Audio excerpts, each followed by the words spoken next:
de Nzengayong sur l'axe Carrefour GP Nouvelle Cité est désormais en service. L'inauguration a eu lieu ce matin. Elle a été faite par le Premier ministre chef du gouvernement, Julien Nkogé Bekale. Dans votre 20h, on parle de la poursuite des épreuves du baccalauréat session 2019. Ce matin jusqu'à cet après-midi, en tout cas, les candidats ont fait face respectivement aux épreuves de mathématiques et d'histoire-géographie. Allez, nous parlerons également de l'opération Libérer les trottoirs, diligentée par, vous le savez, la municipalité de Libreville. Cette opération connaît des fortunes diverses. Sur le terrain, elle a l'effet escompté par endroits, alors que dans d'autres, le retour progressif des commerçants s'observe davantage. Voilà pour les titres, vous êtes bel et bien sur Gabon Première. Merci pour votre fidélité, Madame, Messieurs, votre journal. En ouverture de cette session d'information, donc, cette audience accordée par le Premier ministre chef du gouvernement à une délégation conduite par le président directeur d'Eramet, venu lui présenter les conclusions du conseil d'administration et de l'Assemblée générale de Comilog. Le compte-rendu de Guy-Frey Ndongobian et de Francis Ngomo. Accompagnée du directeur général et du président du conseil d'administration de Comilog, Christine Bory, en sa qualité de président-directeur général d'Eramet, est venue rendre compte au Premier ministre des conclusions du conseil d'administration et de l'Assemblée générale de Comilog. C'était un conseil très important puisque le conseil a validé les premiers jalons technique et économique du grand projet d'extension de la mine de Comilog à Moanda, que l'on appelle le projet Comilog 2020, et qui prévoit d'augmenter la capacité de la mine à 7 millions de tonnes par rapport à 4,3 millions de tonnes en 2018. Donc un très gros projet de croissance pour l'avenir de Comilog. C'est un projet extrêmement important pour le futur. Au regard des résultats de l'exercice 2018, comment se porte Comilog ? Comilog se porte bien. L'année 2018 a été une excellente année puisque nous avons à la fois battu des records de production. Comilog a produit 4,3 millions de tonnes de minerais. On va en faire 4,5, peut-être un peu plus cette année encore. Je rappelle qu'en 2016, nous faisions 3,5 millions de tonnes. Donc c'est plus d'1 million de tonnes en 3 ans. Donc c'est une belle performance des équipes. Avec un tableau de bord plus que satisfaisant, Comilog est une entreprise qui répond pleinement aux attentes du gouvernement en matière de croissance et de création de richesses. Julien Nkogé Bekale qui rentre justement d'un séjour à Port-Gentil où il a visité la route et le pont reliant la ville pétrolière à la localité d'Omboué. Le point avec nos confrères de la presse primature. Dans les préoccupations majeures de la politique du président Ali Bongo Ondimba pour le bien-être des populations, la route, facteur de développement, facilite la circulation des personnes et des biens. Mandaté par le chef de l'État, le Premier ministre Julien Nkogé Bekale est allé se rendre compte de l'état d'avancement des travaux de la route reliant Port-Gentil, ville portuaire, à la ville d'Omboué, mais également des travaux du pont sur l'Ogoué, véritable fierté nationale. Écoutez, je ne pourrais qu'en tant que première autorité municipale de la ville de Port-Gentil être que satisfait d'attendre la livraison et la fin de cet ouvrage magnifique qui a été voulu par le chef de l'État dans le cadre de la diversification de notre économie. Vous conviendrez que la route est un vecteur de développement et comme c'est un vecteur de développement, cette route va être un outil important au développement non seulement de communication entre le reste du Gabon et Port-Gentil. C'est une immense joie que nous ayons ce joyau, vu que ça fait partie du programme du chef de l'État, l'amélioration continue du développement du pays. Et l'impact, c'est qu'au niveau économique, nous allons beaucoup recevoir, parce que du côté sud-est de notre pays, ceux qui sont d'Omboué viendront sans problème maintenant pour pouvoir essayer d'écouler leurs produits. Conjointement financé par l'État gabonais, et Exim Bank, la banque d'export-import de Chine, les travaux de cette œuvre sont porteurs d'espoir. Bien avancé, nous sommes à 98,30% d'avancement de travaux, ce qui fait que l'entreprise a bel et bien respecté ses engagements et bien avancé. Nous sommes dans les travaux de finition en ce moment. Les objectifs du 3e pont le plus long d'Afrique, Plus de 4 km sont entre autres de désenclaver le chef-lieu de la province de l'Ogooué-Maritime et de lutter contre le chômage. Et puis retour à Libreville et parlons de pont justement. Dans l'actualité ce jour, le pont de Nzengayong sur l'axe Carrefour GP Nouvelle Cité est en service. Et c'est justement le chef du gouvernement, Julien Kogué-Bekale, qui l'a inauguré. Et ce qui apporte un véritable ouf de soulagement aux populations riveraines. Janice Ondongema et Bertin Osaga reviennent sur cette cérémonie inaugurale. Fini la croix et la bannière des habitants du quartier Nzengayong dans l'axe Carrefour GP Nouvelle Cité. Coupé depuis 2 ans, le pont qui bloquait la circulation des usagers de la route a été mis en circulation. Le chef du gouvernement, Julien Kogué-Bekale, a effectué la première traversée marquant ainsi l'ouverture définitive de la voie. Long de 16,60 m, le pont est doté de 2 voies avec des trottoirs. Il s'inscrit dans le cadre du programme d'aménagement du bassin versant de Nzengayong. Le projet couvre un canal de 2,3 km qui part de l'échangeur jusqu'à la nouvelle cité. Comme ouvrage du projet, il y a 5 ponts, 4 passerelles et une voie de servitude destinée à l'entretien du canal. Le dernier pont réalisé se trouve sur la route Jean-Hilaire au Bameyégué. Le coût total du projet est de 11,8 milliards de francs, cofinancé par le Gabon et l'Union européenne à hauteur de 50% chaque partie prenante. Et le taux d'avancement du projet est estimé aujourd'hui à 86%. Et justement, les habitants de Nzengayong qui n'ont pas manqué d'exprimer leur sentiment de satisfaction par rapport, bien sûr, à l'inauguration de ce pont désormais accessible et attendu depuis plusieurs mois maintenant. Claude Ondingui Kabougila, Bertin Osaga, nous font le point. Achevé depuis plusieurs semaines, après 2 ans de travaux, le pont situé sur l'axe Nouvelle Cité et Cité Rose, au quartier Nzengayong, dans le 6e arrondissement de la commune de Libreville, est déjà accessible. Ce pont-là, nous avons souhaité l'avoir depuis fort longtemps. Aujourd'hui, c'est fait. Nous sommes contents parce que ça nous permet d'économiser en termes d'argent parce que de partir de Nouvelle Cité, pour le fort Nzengayong, on dépensait déjà 300. Ça fait du bien. Et puis, c'est que j'aimerais vous dire aussi que ne vous arrêtez pas seulement par ce pont. Continuez. Franchement, c'était vraiment pénible parce que faire la navette, tu dois d'abord traverser l'autre côté pour aller prendre le taxi. C'était vraiment pas la joie. Bien que le pont soit déjà praticable, beaucoup de réalisations restent encore à faire aux alentours du pont. Voilà donc une livraison qui intervient un jour après l'audition du ministre de l'Équipement, des Infrastructures et des Travaux Publics par la représentation nationale lors de la plénière du 26 juin dernier. Arnaud Calixte Ngandji Alandji a rassuré les élus du peuple sur la réalisation d'un certain nombre de projets infrastructurels, même si des bémols subsistent. Le regard de Cyril Bertrand à l'écho de notre rédaction.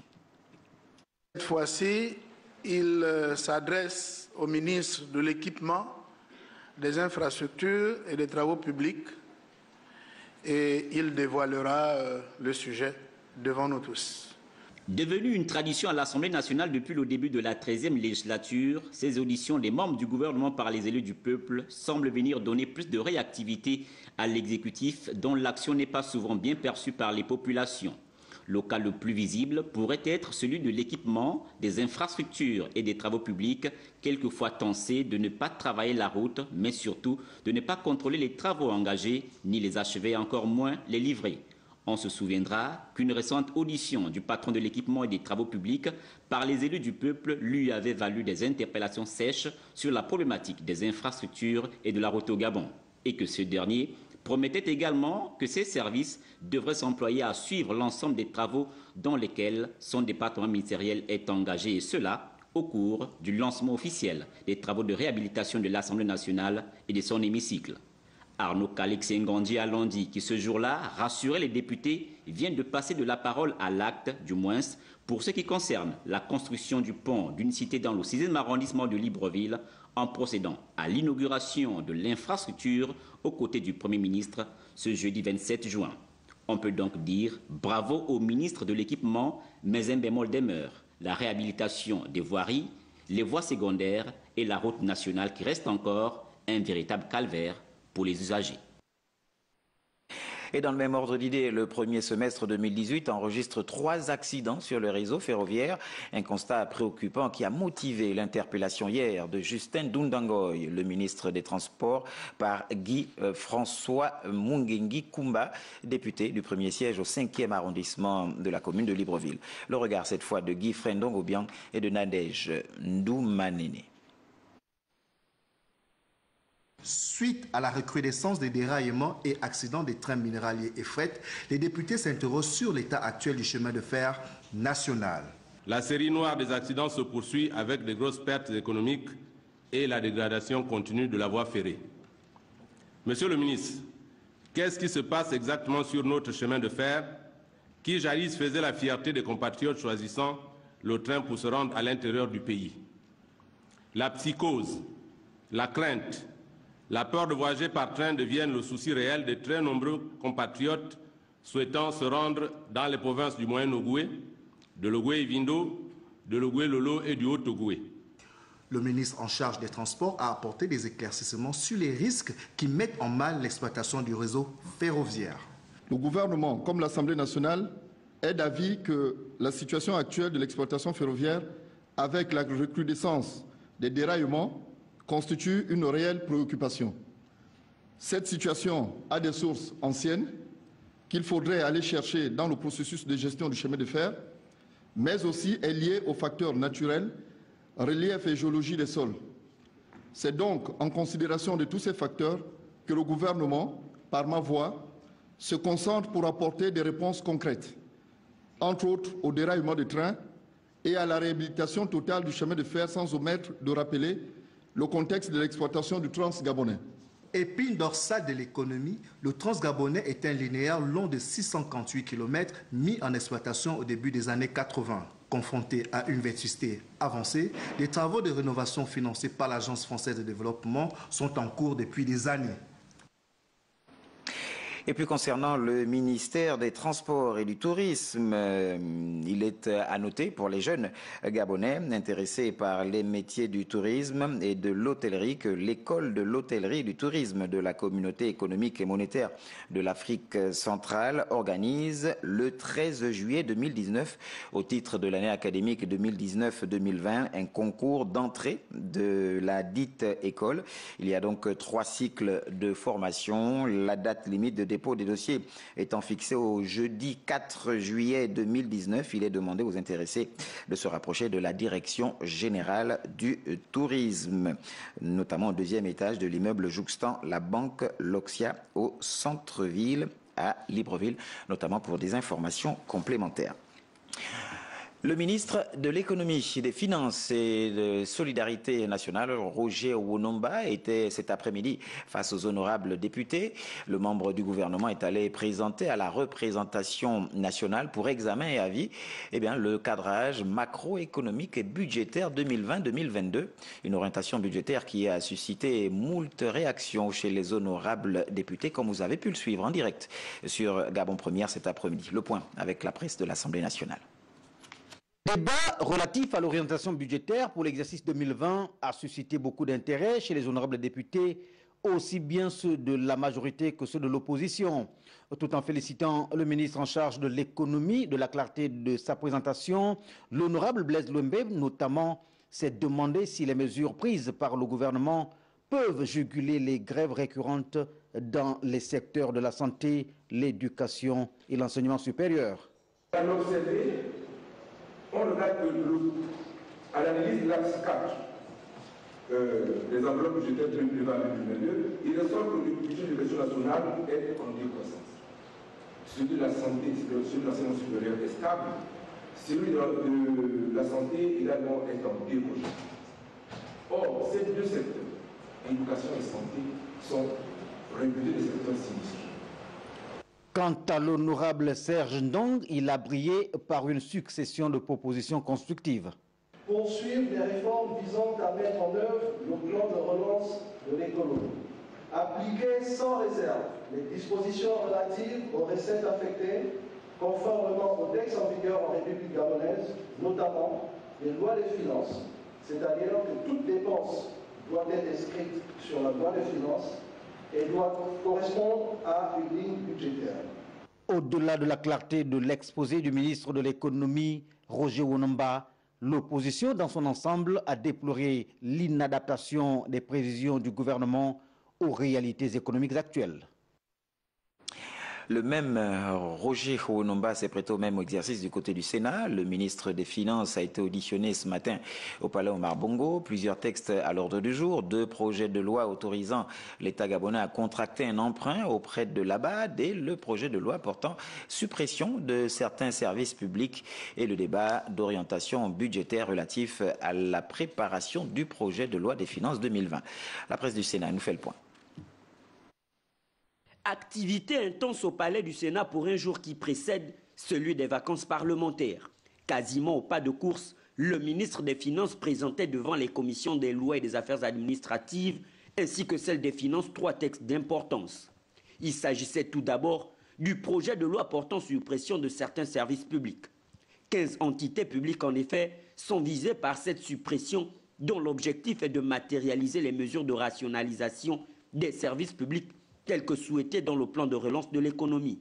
À la commission des finances, Roger Wonomba soumettait 2 projets d'emprunt, l'un autorisant l'État à contracter une dette de 42 millions d'euros et l'autre de 75 400 000 euros auprès de la Banque africaine de développement. L'apport financier devrait permettre d'améliorer les services d'eau potable et d'assainissement de la capitale en renforçant les capacités du secteur de l'alimentation. Il devrait également permettre l'extension aux villes d'Akonda, Ovendo et Toum, de 280 km de réseau d'eau potable, en plus des travaux préparatoires. Si la portée sociale de cet emprunt reste indéniable, il n'a pas moins soulevé à nouveau les inquiétudes des élus, notamment sur le niveau de nos ressources propres. Pour finir, c'est le débat d'orientation budgétaire relatif à la préparation du projet de loi de finances 2020 qui a été présenté aux sénateurs. Le document exposé en 3 parties devrait permettre aux élus de s'imprégner des orientations prioritaires du gouvernement pour l'exercice budgétaire à venir en vue de leurs recommandations. La séance plénière prévue ce vendredi matin pourrait entériner le vote de ces textes et ainsi ouvrir la voie à 2 mois de vacances au cours desquels les élus vont renouer avec leur fief politique. Voilà une activité intense donc du côté du Parlement, à telle enseigne que la séance plénière du Sénat, initialement prévue pour le jeudi 27 juin 2019 à 16h, est donc reportée à demain, vendredi 28 juin 2019, lorsqu'il sera 11h. Et toujours du côté du Sénat, conformément à l'article 41 de la Constitution, la séance solennelle de clôture de la première session ordinaire de l'année 2019 aura lieu exceptionnellement à huis clos demain, vendredi 28 juin 2019, lorsqu'il sera 13h. Début de mise en place 12h. Le ministre de la Communication, de l'économie numérique, Robert Ikamboyan Deka, a lui reçu cet après-midi en audience une délégation de la Banque africaine de développement, BAD, conduite par Robert Masumbuko, représentant de cette institution bancaire au Gabon. Plusieurs projets étaient inscrits à l'ordre du jour. Le point avec Claude Boussougou Matumba et Gérard Ifungi. Une délégation de la Banque africaine de développement en séance de travail chez Rigobert Ikamboyan Deka. Cette banque africaine veut accompagner le ministère de la Communication et de l'économie numérique dans la poursuite de ces chantiers déjà entamés. Très concrètement, nous allons accompagner l'installation et la mise en place de plusieurs centaines de kilomètres de fibres optiques. Mais au-delà de l'infrastructure physique, nous allons aller vers le contenu avec toute les problématiques de data center afin que l'information générée au Gabon soit conservée au Gabon de façon sécurisée et aussi tout ce qui vient après, l'économie réelle, les paiements digitaux et tout ce qui vient avec. La digitalisation est au centre de ces échanges. La BAD compte élaborer plusieurs projets pour le gouvernement gabonais et le numérique figure en bonne place. Nous sommes très heureux des lignes directrices que le ministre nous a données et donc nous retournons au travail pour avancer sur ce projet que nous espérons faire approuver avant la fin de l'année. À l'issue de cette séance, le ministre a souhaité que ces différents projets voient le jour très rapidement et que l'exécution des travaux soit accélérée, comme le souhaite le chef de l'État Ali Bongo Ndimba. Et puis émanant du ministère de la Défense nationale, il est porté à la connaissance des parents d'élèves gabonais des deux sexes inscrits en 5e année ou CM2 et âgés de moins de 13 ans qu'une deuxième session du concours spécial d'entrée au Prytanée militaire de Libreville aura bien lieu le samedi 13 juillet 2019 à l'établissement SIS au camp Capitaine Charles Nchorere de Baraka. Les parents des candidats ayant participé à la première session sont donc autorisés à laisser concourir leurs enfants après une confirmation auprès du service de l'enseignement du primaire du Prytanée militaire. Ceux des nouveaux parents qui voudraient voir leurs enfants poursuivre la scolarité au Prytanée militaire de Libreville sont invités à déposer les dossiers de candidature à l'établissement au plus tard le vendredi 5 juillet 2019, délai de rigueur. La poursuite des épreuves du baccalauréat session 2019. Ce matin jusqu'à cet après-midi, les candidats ont fait face respectivement aux épreuves de mathématiques et d'histoire-géographie. Un examen qui se déroule jusque-là dans le calme et la sérénité, comme nous le rapportent dans cet élément Arnaud Mbabekungo et Hervé Nzig. La décontraction, mais surtout la concentration, était au rendez-vous de cette troisième journée du baccalauréat 2019. Dès 8 heures ce jour, les candidats ont, durant 3 heures pour les séries littéraires et 4 heures pour celles scientifiques et techniques, disséqué l'épreuve de mathématiques. L'étude de la fonction et les probabilités étaient entre autres parties de cette épreuve. Au terme de celle-ci, tout semblait parfait pour les candidats rencontrés. L'épreuve a été abordable et vu que certains élèves étaient bloqués parce qu'il y a eu certaines erreurs, il y a des profs qui sont venus pour éliminer les questions où il y avait des erreurs, donc du coup on a plus d'avantages d'avoir la moyenne. L'épreuve de ce matin n'était pas difficile, c'était abordable pour ceux qui ont travaillé durant les 9 mois qui nous ont été accordés, les 9 mois de cours. Il n'y avait rien d'extra, tout ce qui est venu était au programme. L'épreuve de mathématiques pour moi, je l'ai trouvé facile à part l'exo 2 et les probabilités qui m'ont un peu cassé la tête. En termes d'organisation pour les centres visités, aucune perturbation pouvant entacher le bon déroulement de l'examen n'a été enregistré. Nous n'avons pas d'incident. Vous voyez le site. La surveillance est bien menée. Tous les surveillants sont là. Toutes les catégories de surveillants. Pour le moment, tout se passe bien. Il n'y a pas eu de couac ni de fuite, parce que c'est ce qu'on craint souvent quand il y a les écrits. Pour le moment, il n'y a pas un bruit qui vient contrarier le bon déroulement des épreuves.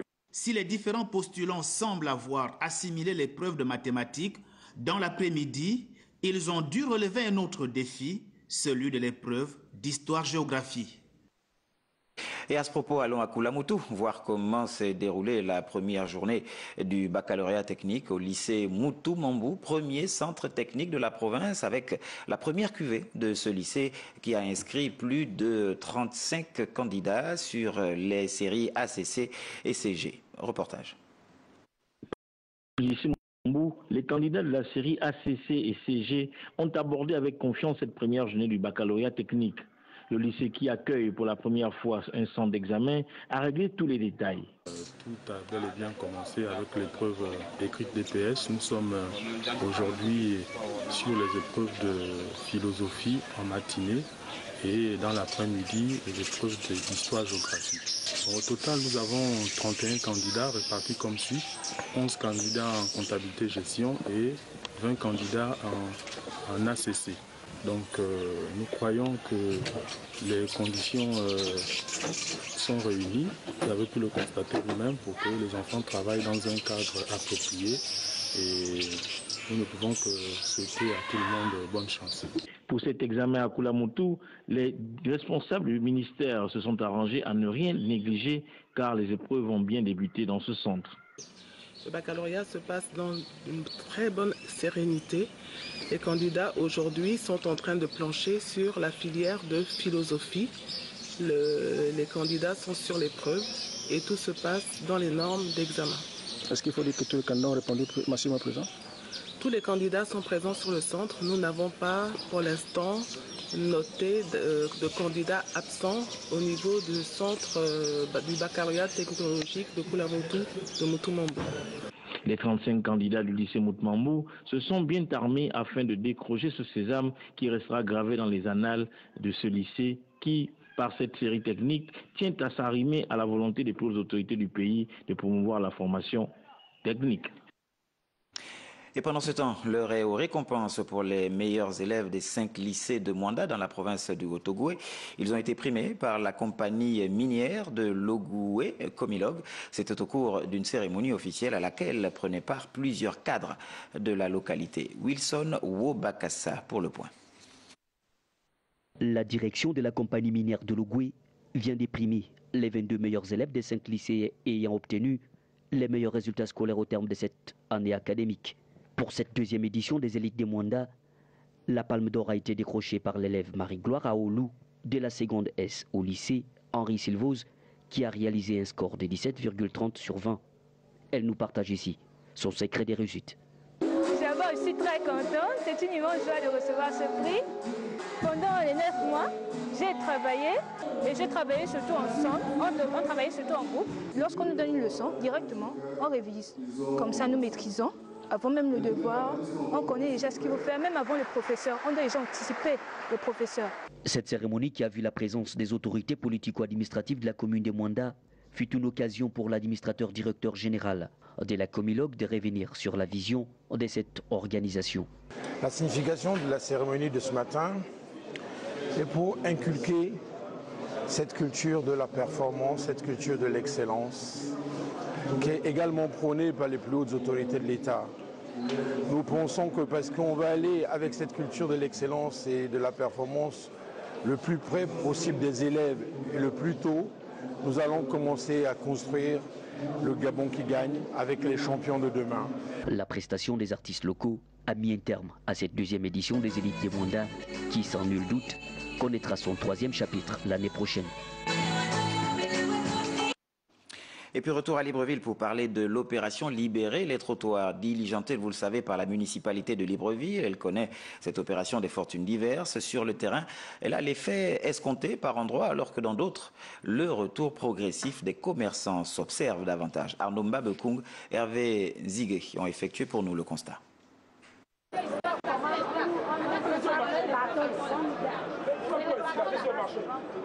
Au charbonnage, la mairie ne se désarme pas. Les occupants des trottoirs doivent partir. Sur le terrain, l'espace est débarrassé. Les vendeurs ont laissé place à l'assainissement, au grand bonheur des piétons. Je ressens personnellement un sentiment de... C'est un peu plus paisible, quoi.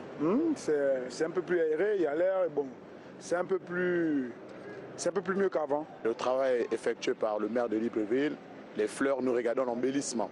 Mais cette salubrité est un trompe-l'œil par endroits, comme ici à Wenje et à Iaï, où la situation est assimilée à un billet retour.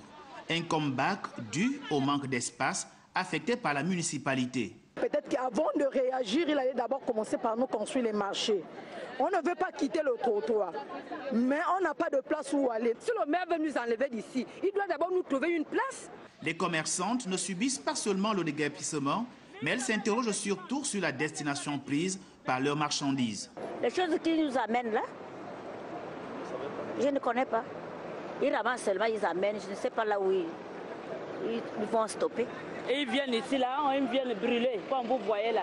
C'est tout ce qu'on connaît. On amène, mais nous, on ne connaît pas là où ça part. Debout au long de ce magasin au charbonnage, sous les parasols par contre, à Awenje, en ayant à l'esprit la fuite, à l'approche des équipes de la mairie qui rôdent sans cesse, la situation est difficile pour ces mamans qui, bien que reconnaissant le bien fondé de l'action de la mairie, ne demandent qu'une chose, un espace offert par la municipalité pour écouler leurs produits afin de répondre à leurs différentes charges quotidiennes.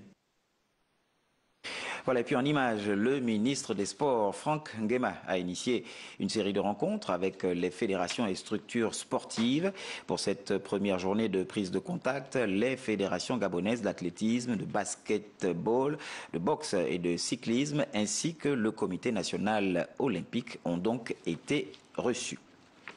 En image également, la Coupe d'Afrique des Nations se poursuit en Égypte. Dans la poule C, le duel des favoris, Sénégal-Algérie, a tourné donc en faveur de l'Algérie. L'Algérie qui obtient donc sa seconde victoire consécutive. Et puis il faut dire que dans la poule B, c'était en milieu d'après-midi, Madagascar a pris le dessus sur le Burundi, 1-0. Il faut dire que, eh bien, la rencontre en tout cas la dernière rencontre de la journée opposera donc lorsqu'il sera 21h à Libreville au Gabon, le Kenya donc au Mozambique. La sagesse africaine, avant de nous séparer, qui veut tuer un taureau, le caresse d'abord. À méditer jusqu'à 23h, heure à laquelle vous présentera la dernière édition d'Information Wilfried Piga-Vwamba. Merci pour votre fidélité et à demain 20h.